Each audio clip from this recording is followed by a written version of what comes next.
Assembly ఎన్నికలకు ముందే ఆ నియోజకవర్గంలో ఇరువురు నేతల మధ్య అగ్గిరాజుకుంది. ఆనాడు ఆ ఇద్దరు నాయకులు ఒకే గూటి పక్షులు.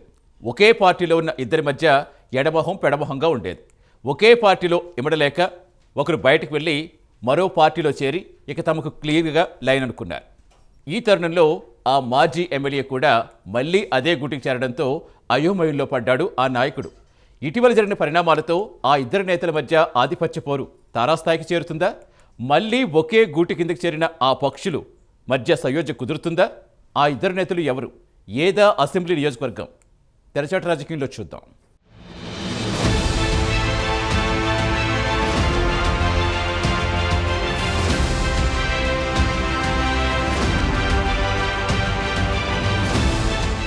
నాగర్ కర్నూలు జిల్లా అచ్చంపేట నియోజకవర్గం పేరెత్తగానే గ్రూపు తగాదాలు, సొంత పార్టీ నేతలపైనే విమర్శలు గుర్తుకొస్తాయి. దాదాపు 2 దశాబ్దాలు బీఆర్ఎస్ పార్టీలో కొనసాగి 2 సార్లు ఎమ్మెల్యేగా పనిచేసిన మాజీ ఎమ్మెల్యే గువ్వల బాలరాజు, అదే పార్టీలో ఎంపీగా ఉన్న పోతుగంటి రాములు మధ్య వర్గ విభేదాలు పచ్చగడ్డి వేస్తే భగ్గుమనే విధంగా ఉండేది అక్కడి రాజకీయం. అసెంబ్లీ ఎన్నికల బరిలో దిగాలనుకున్న ఎంపీ రాములకు సిట్టింగులకే టికెట్లు కేటాయిస్తున్నట్లు బీఆర్ఎస్ అప్పటికే ప్రకటించింది. దీంతో రాములు ఆశలు సన్నగిల్లాయి. ఎస్సీ రిజర్వు స్థానమైన అచ్చంపేట నుంచి తాను పోటీ చేస్తానని బీఆర్ఎస్ అధిష్టానం దృష్టికి తీసుకువెళ్లారు ఎంపీ రాములు. కానీ అచ్చంపేట బీఆర్ఎస్ టికెట్ గువ్వల బాలరాజుకే కేటాయిస్తున్నట్లు ఆ పార్టీ ప్రకటించింది. దీంతో నాగర్ కర్నూలు ఎంపీగా ఉన్న పి రాములు బీఆర్ఎస్ అభ్యర్థి గెలుపుకు కృషి చేస్తారా లేదా అన్నది ప్రశ్నార్థకంగా మారింది. ఇద్దరి మధ్య రాములు గత ఎన్నికల ముందు జాతీయ పార్టీ అయిన బీజేపీలో చేరారు. ఆ తర్వాత తన కొడుకును నాగర్ కర్నూలు పార్లమెంటు నుంచి ఎంపీగా పోటీ చేయించారు. అసెంబ్లీ ఎన్నికల్లో అచ్చంపేట నియోజకవర్గం నుంచి పోటీ చేసిన గువ్వల ఓడిపోయారు.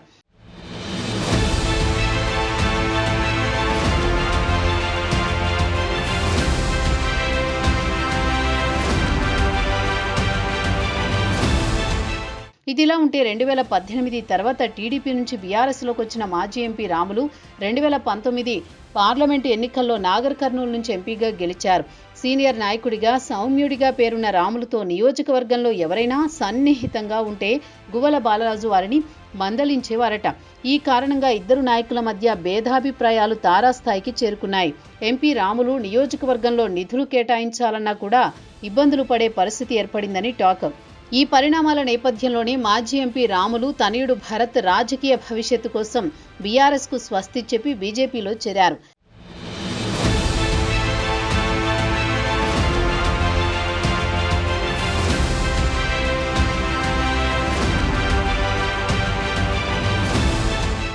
ఎన్నికల సమయంలో నాగర్ కర్నూలు పార్లమెంటు టికెట్ ఆశించిన గువ్వల బాలరాజుకు నిరాశ మిగిలింది. ఆ పార్లమెంటు స్థానం కూడా ఎస్సీ రిజర్వ్ కావడంతో తనకే ఖచ్చితంగా టికెట్ వస్తుందని గువ్వల ఆశించారు. అనూహ్యంగా తెరపైకి ఆర్ఎస్ ప్రవీణ్ కుమార్ రావడంతో అప్పటి నుండి గువ్వల టీఆర్ఎస్ పార్టీలో ఇమడలేకపోయారు. దీంతో గత కొద్ది నెలల కిందట గువ్వల బీజేపీ తీర్థం పుచ్చుకున్నారు. ఇప్పుడు అదే పార్టీలో చేరిన గువ్వల బాలరాజుతో మాజీ ఎంపీ రాములు, ఆయన కుమారుడు భరత్ కలిసి పనిచేయడం సాధ్యమేనా అని అచ్చంపేట ప్రజలు చర్చించుకుంటున్నారు. తాను పార్టీలో చేరిన తర్వాత కార్యకర్తలతో మనోవేదనను పంచుకోవడానికి అచ్చంపేటకు వస్తే తాను ఊహించిన స్థాయిలో కార్యకర్తలు రాకపోవచ్చని బయటపడ్డారు.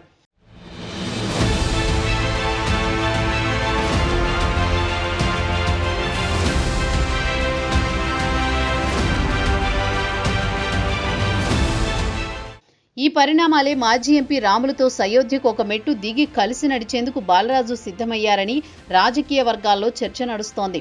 బీజేపీ పార్టీ జిల్లాలో మరింత పటిష్టం చేసేందుకు జిల్లా అధ్యక్షుడు నరేందర్ రావు ప్రయత్నాలు చేస్తున్నారు. ఇందులో భాగంగా మాజీ ఎంపీ రాములు, ఆయన తనయుడు భరత్తో చర్చలు జరుపుతున్నారని తెలుస్తోంది. అనంతరం మాజీ ఎమ్మెల్యే గువ్వల బాలరాజుతో మాట్లాడి ఇద్దరి నాయకులను కలిపేందుకు కూడా ప్రయత్నాలు ముమ్మరం చేశారని తెలుస్తోంది. ఇద్దరి నేతలతో మాట్లాడిన అనంతరం మాజీ ఎమ్మెల్యే గువ్వల బాలరాజు అచ్చంపేటలో పర్యటించారు. అయితే కొంతమంది తనకున్న కార్యకర్తలను వెంటేసుకుని నవరాత్రి ఉత్సవాలకు ప్రతిష్ఠించిన విగ్రహాల వద్దకు వచ్చి ప్రత్యేక పూజలు నిర్వహించారు ఇద్దరు నేతలు. దానికి తోడు స్థానిక సంస్థల ఎన్నికలు వచ్చాయి. పార్టీలో వర్గ విభేదాలుంటే స్థానిక సంస్థల ఎన్నికల్లో దెబ్బతింటామని అధిష్టానం భావిస్తోంది. ఇద్దరు నేతలు కలిసి నియోజకవర్గంలో బీజేపీ పార్టీ స్థానిక సంస్థల ఎన్నికల్లో విజయదుందుబి మోగించే విధంగా ప్లాన్ చేస్తోంది.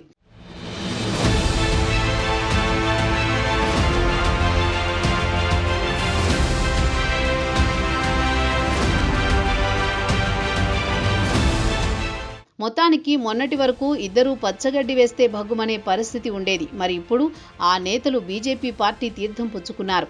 ఇప్పుడు వారిద్దరి మధ్య సయోధ్య కుదురుతుందా? వారిద్దరూ కలిసి నడుస్తారా లేదా పాత సీన్ రిపీట్ చేస్తారా అనే సందేహం ఉంది. చూడాలి మరి బీజేపీ అధిష్టానం ఏ విధంగా ముందుకు వెళుతుందో.